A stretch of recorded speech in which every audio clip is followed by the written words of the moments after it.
seruduk kantor gubernur. GMNI GMKI Ambon minta Pemprov Maluku perhatikan nasib pengungsi Kariu. Menyoal bentrok di Pulau Haruku, Gerakan Mahasiswa Kristen Indonesia atau GMKI dan Gerakan Mahasiswa Nasional Indonesia atau GMNI Cabang Ambon seruduk kantor Gubernur Maluku Senin 31 Januari 2022 siang. Pantauan tribunambon.com di lokasi, puluhan massa aksi telah berkumpul sejak pukul 11.00 waktu Indonesia Timur di depan Monumen Gong Perdamaian, Jalan Slamet Riyadi, Sirimau, Kota Ambon. Mereka datang dengan satu unit mobil pick-up untuk mengangkut massa aksi serta pengeras suara.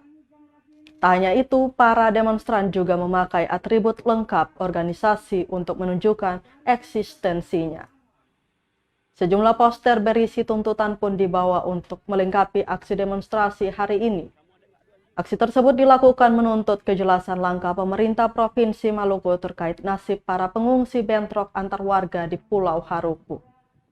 Dalam orasinya, salah satu orator dari GMKI Cabang Ambon mengatakan, aksi demonstrasi hari ini dilakukan bukan berlandaskan agama, melainkan kemanusiaan. Diketahui sebelumnya telah terjadi pertikaian antar warga Kariu dan Ori di Kepulauan Haruku, Maluku.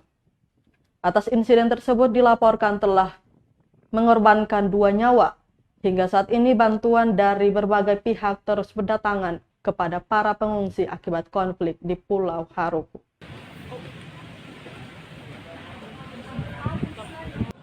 Gerakan Mahasiswa Kristen Indonesia dan Gerakan Mahasiswa Nasional Indonesia kepada pemerintah Provinsi Maluku. Assalamualaikum warahmatullahi wabarakatuh.